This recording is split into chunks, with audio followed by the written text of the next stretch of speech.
This is Basketball More Than a Game with your hosts, Coach Goins and Coach Quick. Former high school coach and player have teamed up again to share their knowledge of the game and life skills on and off the court.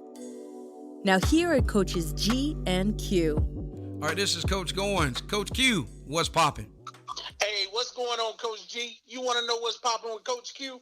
Well, Coach Q is so excited about our special guest via telephone today. I feel like I'm on the campus of the Tennessee Volunteers inside Neyland Stadium, waiting on the Volunteers to win the SEC championship. So after this short break, Coach G is going to come right back and introduce our very special guest. So make sure those sneakers are laced up tight.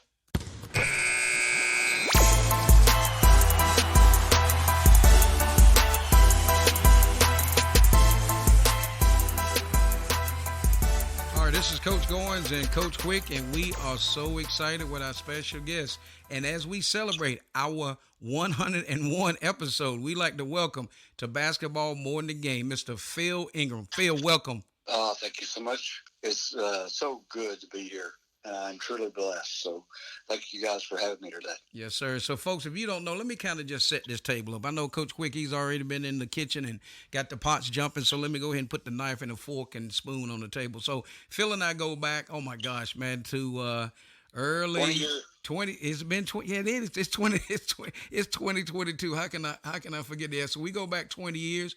He and I actually was in Monroe, Georgia first at Walmart. The next thing I know, here comes this, pretty sharp-looking guy through the door, glasses, and he was our new general manager at Walmart DC 6055 in Monroe, Georgia. So that's where it all started. So through that and just kind of keeping in touch, I said, you know what? Kind of oversight. He called us out on that, but it's all great. But he is on the show today. We're going to do some catching up, and it's just going to be great. So we ask every listener, every young player that you will be hearing some insights from Phil like no other. So please just kind of sit back and take it all in. Coach Quick, kick us off. Yes, sir. Mr. Ingram, we'd like to start you off with some leadership questions on today in our pick and pop session. In today's society, we see an area that causes major concerns, and that's leadership. What would you recommend for our listeners, ways to address this area? Well, thanks for that, Mike. So the first thing I would say is that for certain, Lamont forgot to mention how handsome I was back in the day. Yes, sir. I'm not going to take that personally, but truthfully, man, when I think about that subject, it's so broad. So number one, in my view, it's likely the scarcest resource that we see in our society today. Leadership truly is just about influence. And when I think about my life and I think about the influence that others had on me, I think about my parents, my teachers, uncles and aunts, siblings, friends, my friends' parents, pastors, coaches, for sure, bosses that I've had, and community leaders. So all those who had an influence on my life. And I think about, where would I be today without those people? So I'll give you just a pure example, and I'm being extremely transparent here. So I want you to understand that in none of this would I demonstrate any lack of respect, because I have huge respect for my dad. Love him, and fortunately he became a better man later in life. But, when I was a young lad, I was only 6 years old when my father left his wife and his 4 children to go in a different direction. And so think about that for just a minute. What is the impact or the consequences on 5 other lives, right? I mean, yes, that is huge when you think about the economic impact, the social impact, et cetera. And so it was truly a tough time in our lives. But at the same time, I had the benefit of having really some impactful family members, specifically my uncles. So I'll give you the example of my Uncle Bobby. So you think about the impact that my father's decision had on our lives. But then at the same time, I had an Uncle Bobby, my mother's brother, who was a farm kid. They raised tobacco in Middle Tennessee, and his father had passed when he was a young man, and so my mother and her oldest brother Marvin left school to become really contributing members of the farm, and so my Uncle Bobby, years later, a few years later, got a scholarship of the University of Georgia to play football there. And ultimately, he made the decision that it was best for him not to go to Georgia, but to stay home on the farm. Man, what a sacrifice. So he stayed home to be a contributing member of the family. And so, when you look back on all of that, man, what a great example, right? Yes, sir. Wow. So when I think about leadership, it really is about love. His love for his family, his discipline to not worry about what was best for him personally, but to really contribute to the family. And it just, all of that just speaks to selflessness. So to me, when you talk about leadership, you talk about a servant mentality. He wasn't concerned about him. He was concerned about his family. What do I need to do to contribute to them and to help them? And just a great example for me personally and the other members of the family. I listened to one of the broadcasts that you guys have done with Jeff Capel, and I was extremely impressed with him. And so to be honest with you, I'm a football guy, I'm a baseball guy. I'm not as much of a basketball guy, even though I'm just enamored with the game. And when you guys ask him a similar question about what he's trying to accomplish, his first response was, our responsibility is to help them become better men. Uh-huh. Doesn't get any better than that. Yes, sir. So when you think about him, he comes from a position of love, right? Yes, sir. And biblically, when you look at that, what you hear from the good book is the greatest of these is love. And so Jeff Capel, in my opinion, is a servant. Amen. Right. And that's the power of leadership, right? Yes, sir. Well, we certainly appreciate your transparency and allowing us inside to learn a little bit more about you and where you gained some of your leadership abilities from. And you're right. Your Uncle Bobby, he made an ultimate sacrifice not to attend the University of Georgia and play football. He sacrificed a lot just to be there for his family and lead by example. And you followed that lead. And we certainly appreciate that. And we see now definitely where you learned some of your work ethic from.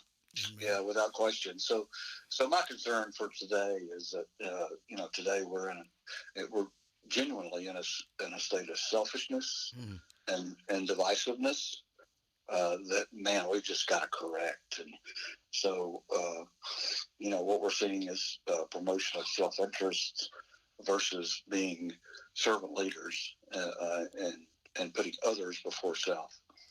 Yes, sir. And you know what? Biblically, that's what it's about.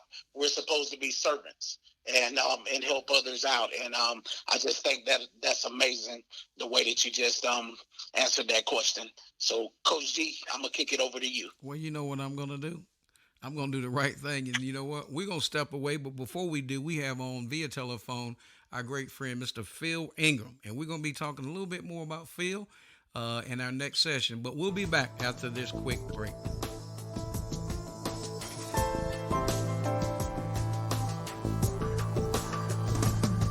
You're listening to Basketball More Than a Game with Coach Goins and Coach Quick.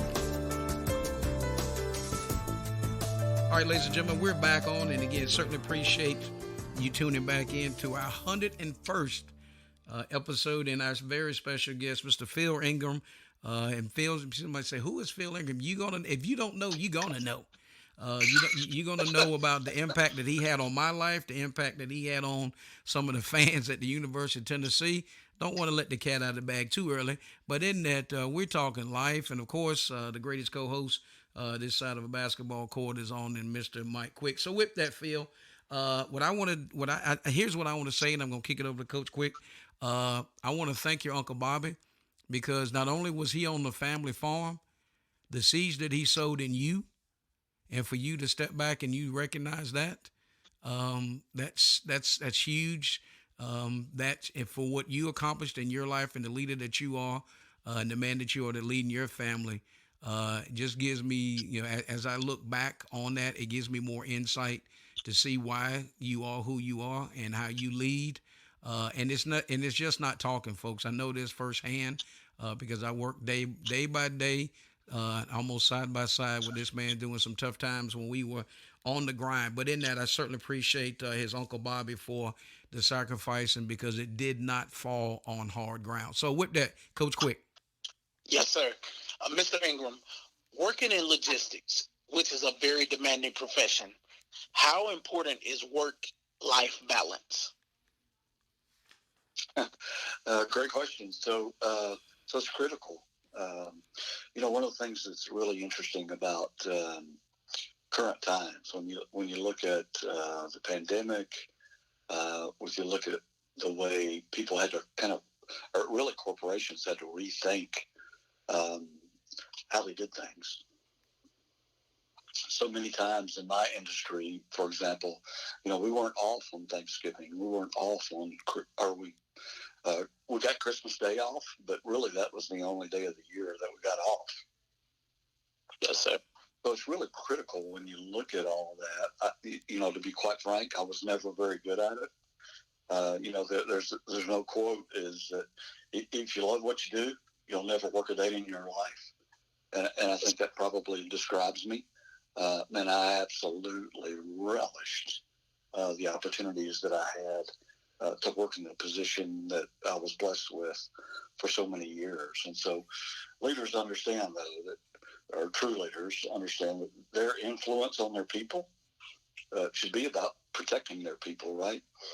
Yes, So while I may be at a little bit different level and willing to do things, not all of your people are willing to do that. So one of the things you got to do is, man, you got to get your people time off. You give perks where you can. You need to surprise them, when they come into work and work maybe half a day to have the ability to say, you know what, why don't you just take the rest of the day off? I'm going to fill in for you, and I'm going to do these things. So be a servant leader, man, and take care of your people. And then understand what their limits are. Not everybody, I can assure you, man, my entire lifetime, as I can remember, I was kind of an over the top kind of guy, that Pete Rose guy that never went into anything at half speed. But you got to understand that not everybody's like that. So you have to take those opportunities to understand what their limits are and to get them those times away from work. It's extremely important.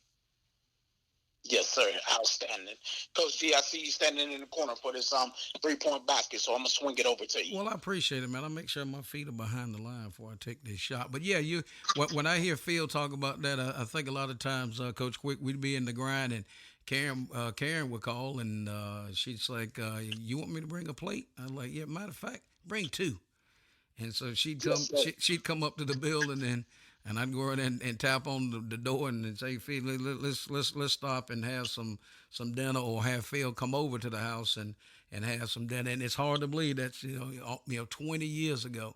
You look back on it and say, "Man, where does time fly?" But in that is so true. That is what is so important in today's world. And of course, and again, I'm not here to speak over what just Phil said, but my challenge to everybody is listen to what he's laying down, take it to heart, make sure that don't beat yourself up with it. Just kind of reflect, look at it, because there's a reason why he's on the show. There's a reason why he's dropping these dimes, and we just gonna keep pushing the envelope. Coach Quick. Yes, sir. Next question for you, Mr. Ingram, is ownership. When mistakes are made, no one is perfect. How do you encourage leaders to own their mistakes and move forward? Yeah, so another good question. I think Mike, you have to build that culture with your people. So you have to paint that picture that is so different than what I hear a lot today. So the picture of my generation is about obligation and responsibility. I think it was Lou Holtz was asked, how would you describe the difference between players today and the players of 50 years ago or 25 years ago? Wow. And his response is that players in that era looked at obligation and responsibility. Today they look at privileges. Yes, sir. And so, you got to understand that it's bigger than the moment. Nick Saban, who I have a tremendous amount of responsibility for, even not responsibility, I'm sorry, but respect for, being the coach of Alabama and being a Tennessean. But he says that humans will gravitate towards the easy path every time. And so part of what he has to do is to recondition us, right? Right. So we have to recognize that and where people are coming from, and then teach or coach to that culture that you want to build. And so you got to be constantly coaching your people. You got to be informed. One of the things that I would encourage, quote, bosses to do is, man, you got to know your people. And in order to know them, you've got to talk to them, right? So one of the things that I used to do years ago when I was out on the floor and through the end of my career is I realized how important it was for me to talk to the associates. So I made it a point to always know something about everybody in my building. And so when I look back on the career, you're talking about buildings that were as big as having 1,000 employees. When I was in Pageland, South Carolina, it was a $2 billion business. We had 60 managers and 1,000 associates. And I made it a point to know everybody's name. So when you're out walking on the floor, you not only had an opportunity to greet them by name. No, everybody loves the hearing their own name, right? So if the boss comes by and he says, "Hey, Lamont, how you doing? How's everything going with the family?" And you have those conversations, you just build that rapport with people. And then you work in, "Hey, listen, by the way, how's Mike treating you? Is everything going well? Is there anything I can do for you? Do you need some support?" You got to know the people that you work with and to help them. So that leads you into a coaching opportunity, maybe with Lamont. I don't really see Lamont that much. And so you have to establish that connection. So that's a feedback opportunity, right? Right. So next time you have that conversation with Lamont, you ask him about, "Hey, listen, have you talked to Mike lately? How's he doing? How's his family doing?" Those kinds of things, in order to bring kind of everybody into the fold and bring everybody into the mission as to what you're trying to accomplish. Wow. Outstanding. And I can sit here and say I would have really enjoyed working for you, Mr. Ingram, because I think that's what it's about, getting to know your people and working together and to be a unified team. And just that would encourage your leaders right there to, if they make mistakes, to continue to just pick it up from where you made that mistake and move forward. Yeah, and it's an encouragement. So once that happens the very first time, Lamont, that, the boss is going to be following up on my relationships with my people. So it's an encouragement to them that they need to get involved. Yes, sir. All right, Coach G, kicking it over to you. Well, let me tell you something, Coach Quick. So you see the pressure, right? So you talking about coming down and trying to score the ball with 2 minutes on the clock, but and feels right as he was telling that story. My mind just runs back. He'd get that book. He'd study the people's name from new hire orientation and take off out on the floor. And he's just not talking. And he walked and talked exactly what he was talking about. So that is definitely management skills 101. So you listening audience, you make sure you dial all this in. So listen, we're going to step away, pay a few bills, but via telephone, our very special guest, our great friend, Mr. Phil Ingram. And we'll be back after this commercial. Looking for a smarter way to shop for your insurance for you and your families? Look no farther. There is help. With several different companies and plans to choose from, whether it's life insurance or Medicare supplemental plans, finding the right plan has never been easier. Licensed with multiple companies and able to shop various rates, plans to help find the best plan for you and your budget. Independent insurance broker Curtis Jackson is the one to call for help. Call Curtis now at 919-614-5796 for a no-cost consultation. You're listening to Basketball More Than a Game with Coach Goins and Coach Quick. All right, we're back in, and along with Coach Quick, we've got a very special guest, Mr. Phil Ingram. And somebody says, who's Phil Ingram? We still ain't let the cat out of the bag. But yes, he is the former GM that I used to work with in Monroe, Georgia. I almost said Paisley, South Carolina, but that's where after his time in Monroe, Georgia at 6055, he moved back north and landed in Paisley, South Carolina. And what was that building's number, Phil? 6073. 57. That's exactly right, man. I used to know the AP manager there. I can't remember his name, and I'm not going to try. I remember who it was. I can't remember his name, but I could see him. You almost hit it, Fernando Ortiz. Fernando Ortiz. That's exactly who. Man, quick. Well, that ain't too bad to go back 20 somebody. It was Fernando Ortiz. That's exactly. I met him along the way. But and that's one thing I'll say real quick is the relationships that you build when you work in those environments, and especially with Walmart. I'm actually closer to everybody that I work with in Walmart than any other stop along my way, and I'll definitely pass on to Raphael that you and I spoke, Phil, because I stay in touch with him quite a bit. So with that, Coach Quick, if you want to go ahead and jump into our our fast break session. Yes, sir. From your years of experience, Mr. Ingram, have you ever thought about creating a management training camp? Oh, absolutely. So let me backtrack just a little bit. So when Lamont and I were together, I was a brand new general manager. It was my first job as a general manager. And so I went into what could be described, Lamont, as a challenged building, would you say? You said that right. That's a mouthful, isn't it? Yes, sir. But man, what a wonderful experience. So the message I would convey to everybody is enjoy those challenges, man. You need to just really take those and say, man, God has been so good to me. He's given me an opportunity to grow here.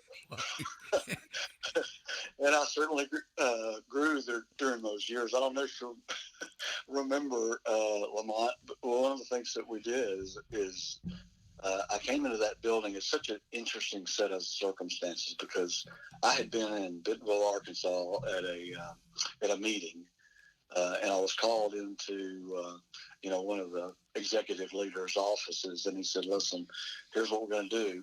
You can't speak to your wife about this or anyone else, but we have decided that we're going to name you as the new general manager in Monroe, Georgia." And so, how do you keep that a secret from your wife? Check in a hotel. I don't know. I mean, I've never been there. So So anyway, they said, "Hey, you can't speak to anybody about it. You're going to go down to Monroe, Georgia." And of course, Monroe, Georgia at the time was in my region, so I knew quite a bit about the building itself, but I didn't know anybody in the building. So they sent me down there. They said, "Oh, okay, listen, we want you to be in the parking lot at such and such a time." I was actually traveling back from Bentonville, Arkansas, Thursday evening, and they said, "We need you to be in Monroe, Georgia, Friday morning at 10 o'clock, and you wait in the parking lot until we call you." So that was the circumstance of when, I get that phone call and they said, "Okay, it's okay, everything's clear, come on inside the building." And then they introduced me to the management team. So I came in, and then just right after speaking to the coaching staff there, we went out in Lamont into a general meeting where I had the opportunity to meet and address the team there, the full team, in a general meeting. So quite interesting. Then I got a tour of the building, and then they sent me back to my office where I met with the vice president that was in charge of the area, and he gave me kind of a full layout of what the challenge was. Just a tremendous vice president. I mean, he was an excellent leader. His name was Larry Mahoney, and so he told me what to expect. And so over the course of the next few days, we came back into a manager session. And Lamont, I don't know if you remember this, but I remember it like it was yesterday. So we came in, and I had the full team. And one of the first things I said after they introduced me to the team again was to ask for a moment of silence. And literally, that particular day, we prayed over our building and for all of our people there. And so it was essentially a prayer that, Lord, we recognize where we are. What we ask for today is for a reprieve from the oppression and the failures of the building up to this point, and ask for his guidance and wisdom as we move forward. And I don't know about you, Lamont, but for me, even in that moment, it was such an uplifting experience just to kind of shed all of that off of us and agree that we weren't worried about the past. What we were worried about was the future. And we asked for his intervention in our work and how we move forward. So, man, just a very powerful meeting from my perspective anyway, of where we were and where we were going. So, it's all about creating the culture, right? So if you have a culture of oppression and one where you're consistently exposed to failure, and then to have an opportunity to win, man, what a great opportunity. And so that was our experience there. And we certainly did those things. I'm not sure if you remember, but we were worst in the entire company, and progressed within the first year, actually, to be first in the company in several different increments that we measured. So, man, it's one of my fondest memories. Yep, without a doubt, Coach Quick. We were worse than safety, and for a grocery building to hit 1 million safe hours was Yes, sir. was a huge feat. And I'll never forget the day that we hit it, and we go out and we turn that thing over to 1 million hours. But Wow. that was that was a lot. That I'll put it this way: those cotton fields were long, brother. Those cotton fields Yes, were sir. long, and there was water standing some of those aisles. But again, the breath of fresh air was again and again, Phil summed it up. Is when your leadership changes and you believe in the people and you empower your people. Then you step back and you manage the process and then watch your people grow and flourish. And those were the fruits of his labor. And of course, in that is that ownership and understanding the process that we're there to do a job, and you got to perform at your job. And that's one thing that I can honestly say that when I was there, my job was I always tried to be on the blind side of any general manager that I worked for to make sure that they weren't blindsided, make sure that they were successful and make sure that building was as tight as it could be. And that's what working with Phil Ingram. Those are the things that I've always allowed to stay in my backpack each and every day. When I pick my backpack up in the morning at about 4 o'clock and head out, I think I'll make sure that I think I have a little extra step in a little pep in my step with that in the morning. So with that, Coach Quick, I'll kick it back over to you. Yes, sir.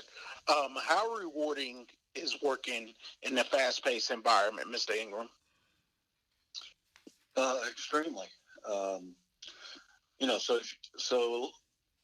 this is an athletics show, right? Yes. So we think about that with respect. So, man, who among us doesn't dream of being the absolute best, right? Right. And so that was our dream back in those days, is to, how can we best position ourselves to be the absolute best in the organization? And not only that organization, but when you look at it in its true context, we're talking about the largest retailer in the world. And when you look at their logistics organization, you're talking about the largest and certainly at that time, the best logistics operation in the world. So who would not aspire to be the absolute best? Because that means you're a world champion. And so that's what we had aspired to. When I think about those days and I think about the people that we worked with Lamont, and believe me, you never forget, right? As a coach. That's correct. You never forget. Yes. So, those players that are so important to you and helping lead that change and especially lead that change in culture. I mean, there's just lifelong admiration for those people. And certainly I had that for Lamont. I think about Lamont. As you know, I begin to get emotional about it. So I think about McKinley Day. Wow. And so many others that were so instrumental in their turnaround. So, man, I'm just thankful. I'm thankful that God put them in my life. Nobody does anything on their own. So it's all about your leadership. It's all about your teammates that help you become truly what you want to become. And so that was my first opportunity to be a general manager, my first opportunity at that level to really bring about change. And we definitely did that in that building where we, again, went from worst to one of the best among the perishable DCs to become exactly that. Yes, sir. Being able to see growth in anything that you do is absolutely amazing and positivity. So I commend you guys for the job that you did when you worked together, and I salute you. Coach Goins, kicking it over to you. Yes, sir. So listen, ladies and gentlemen, we're going to step away and pay a few bills, but we have on our very special guest, Mr. Phil Ingram, former general manager, Walmart Distribution. Visit our website, coachgoins.podbean.com. Always learn to pass. Process, attitude, sacrifice, satisfaction. All right, so listen, we're back in, ladies and gentlemen, our very special guest, Mr. Phil Ingram.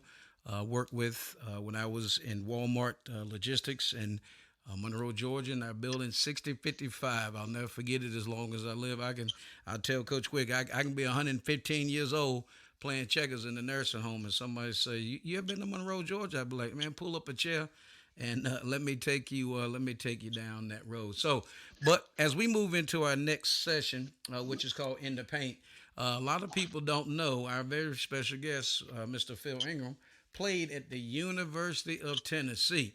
So before we kick it over to him to kind of get some insight on that, we just got something special that we want him to hear.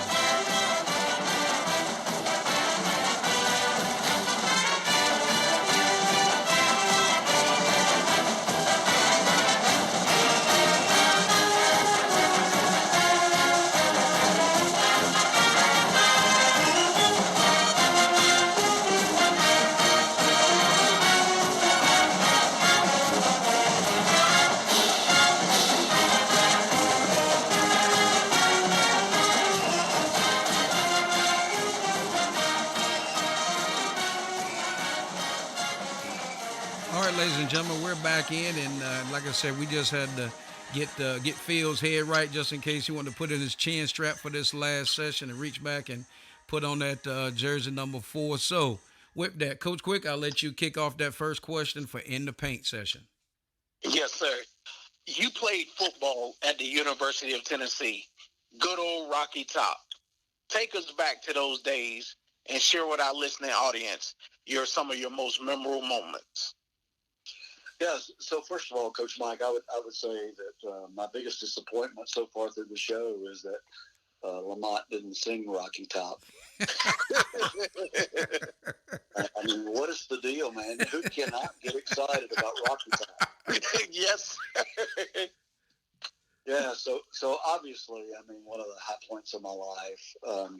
So I'd have to take you back, to a kid that came from my circumstance and had the opportunities that I had in Middle Tennessee. You got to go way back looking at those days.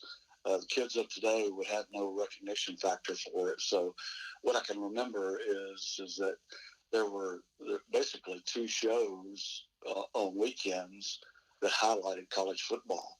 And that was Notre Dame, who was on every single weekend on television. And then you also had whoever the current coach of the University of Tennessee was, you saw their show, on Sunday to recap the game from on Saturday. So I would just tell you that I grew up a fan. Certainly there's so many athletes that I could mention from the University of Tennessee that were my heroes during that time frame. Of course, colleges probably didn't know it all from a full disclosure standpoint. I was recruited by most SEC schools and from other teams around the country, of all teams. Lamont, I was recruited by Wyoming. Why in the world would they look at a kid from Tennessee back in that day, But I do remember that. And several smaller North Carolina schools and so forth. So anyway, it was just a great time when I think about all of that. And fortunately, my brother, Mike, kept a lot of my offer letters and that kind of thing through the day. And I have those today to look back on and really relish. But there was never really any question about where I would go to school. University of Tennessee was my passion. We had this tremendous public announcer named John Ward at the University of Tennessee. And I can remember my best friend during those days was a young man. His name was Roy Nickel. And I'd go up to Roy's house and we'd play basketball, for example. And so the entire time we were playing, we were also doing play-by-play. So we were mimicking John Ward. Ingram to the left side of the key, over to Nickel, all that kind of thing. So man, he was such an influence on my life. So there was really never any question as to really where I would go. Other than, I will say this, I did consider going to Vanderbilt because it was a hometown school and the value of the education coming from Vanderbilt and so forth. And I love that program and respect it even to this day. But anyway, it was my dream to play at the University of Tennessee. And so it was literally a dream come true. So the circumstance is that Johnny Majors had won the national championship at Pitt the previous year with Tony Dorsett and others. And so then he decided to come back home to Tennessee, which is where he's from and where he played his college ball. So it was a great opportunity for me to go to Tennessee at that point in time. I was part of his first recruiting class. And man, it was a great time, but it was also a tough time because back in those days, I don't know what it's like today, but if a coach takes over a program back in those days, first opportunity is you run all the people off that you don't want on your team, right? Yes. So it was tough, man. It was a shocker of a introduction into college football when I went there. However, I certainly understand it. You want the people that can be part of the culture and can do what you want to accomplish, which is to become an elite program. And so while I was there, it was all about the rebuilding. And one of the things that was preached to us was about the foundation of the program, where we wanted to take it, and that we were part of building that foundation. So I think probably that's the great pride I have in my experience there. We weren't very good. In fact, my first season, my freshman season, I think we were 4-7. Improved the next year to 5-5, and then the next year was my first year to actually start at my position. I actually was recruited as a quarterback, but all I cared about was being on the travel team my freshman year and survive. And so I was just so, God has blessed me in so many ways. So as a freshman, one of the things that was an advantage for me is one of my childhood best friends, Tommy Smith, his brother was a graduate assistant coach. And so, probably just 2 weeks into being in the program, I said, listen, Doug, is there any way you think that they would move me to a wide receiver? Because I knew we were thin there, and I just wanted to travel. So he said, well, let me talk to the coaches. And so within just a couple of weeks from that point, I became the second team wingback behind an all-conference player, Billy Arbo, who was a great friend and ultimately a great man. He did a lot of missionary work after his playing days. But anyway, I learned a ton from Billy, and then had the opportunity to begin to play some. So I'll tell you an interesting story if we've got time. So I never will forget this, as it was my sophomore season, so second year, and I had progressed from being really just a survivor to somebody that began to really kind of flourish in the program. I never will forget this. I remember thinking, man, after my freshman year, thinking, man, if I could just go back and play high school ball 1 year, man, I would just absolutely dominate, So the development process is just unbelievable. Because your adjustment to the speed of the game, those kinds of things. And so, anyway, we went to South Bend. Yeah, and you might find this interesting, Lamont. I don't want to date myself too badly, but my sophomore year was Joe Montana's senior year at Notre Dame. Oh, wow. And they had just won the national championship the previous year and were in line for the national championship at that point. And we played there, and for some reason, before the game, you go out and you just walk the field. And so coaches encourage you, go out there and get familiar with the turf, understand, your ability to cut on that turf, those kinds of things. So we were out there doing that. And unbeknownst to me, my Uncle Bobby that I mentioned before was at that game. Wow. Man. So he's in the end zone. I'm down there having a conversation with him. And just really off the cuff, I said, Uncle Bobby, where are you sitting? Because I've got a good feeling about today. If I were to score, I want to know where you're sitting because I'm going to point the ball at you after I score. And so he pointed that out to me. And so the likelihood of me playing in that game was just, the odds were just unsurmountable because I was playing second team. I may have played on special teams for that game, but that was probably the extent of the possibilities. Well, as it happened, Billy Arbo that I mentioned before, Billy got what we used to call a stinger. And so he got hit on the hip. And so that's one of those injuries that you can come back from that pretty quickly. So but it is painful. So I played exactly 3 plays in that game. So I went in, running play, so I blocked. Second play, running play, so I blocked. Third play, our quarterback, Jimmy Streeter, checked off at the line of scrimmage from a running play to a passing play. And at that point in time, I caught the second longest TD reception in Tennessee history. How about that? And not only that, but in the touchdown Jesus end zone. And that happened to be where my Uncle Bobby was sitting. Wow. So it was my opportunity to turn around, and after I got through barrage of love and admiration in the end zone, pointed the ball directly at my Uncle Bobby. And today, I probably value that experience more than I value the touchdown. Wow. Yes, sir.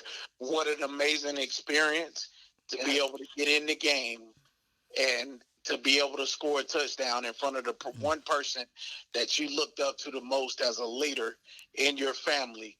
And once you scored, you were able to point the ball to him. That's got to be a feeling that's just outstanding and unbelievable. And I imagine that you had some tears swell up in your eyes at that point. Well, certainly even today. Right. Now that we've lost him all these years later, but certainly, I mean, how do you script that? No. So further evidence of God's influence in my life. Right. But the scripture that comes to mind when I listen to that entire story, it started when you were talking to your Uncle Bobby in the end zone. Speak things that are not as though they were. Yes, sir. That's what. Oh, absolutely. Yeah, no question. I can tell you hours of stories about visualization and those kinds of things, but truly a very special time. Yes, it is. Yes, it is. Coach Quick, I'll kick it over to you for your closing comments. Yes, sir.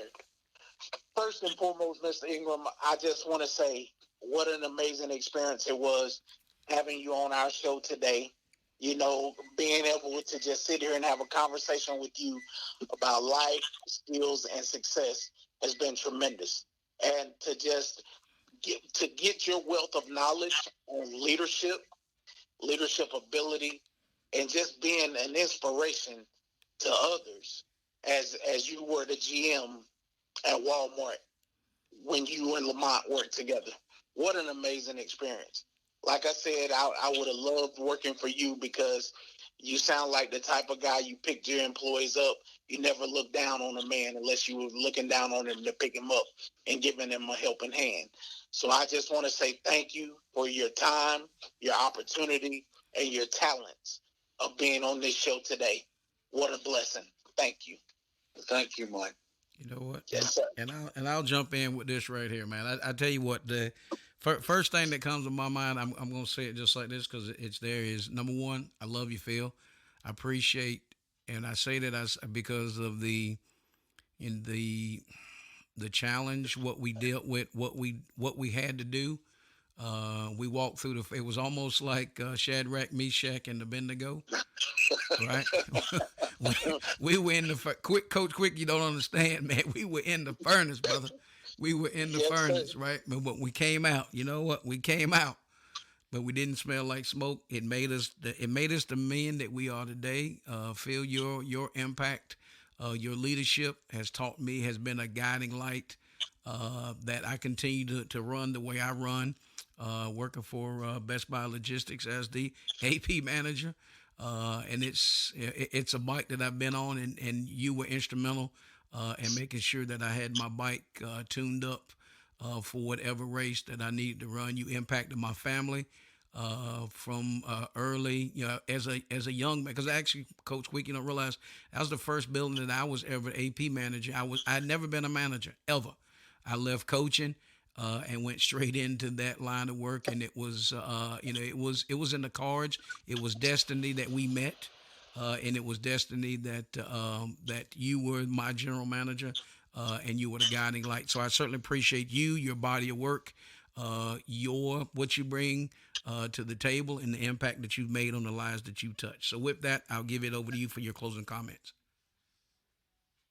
Well, just thank you for the opportunity, Lamont. As I hear your voice, what comes back to me is that time, right? So not only you, but to Karen, and just what a precious soul she is. It's Thomas. Holy cow, man! That's right. You're doing good. I can remember coming to your house and just getting schooled in Madden. and he couldn't have been too much more than a toddler at that point in time. right? Yep, that's correct.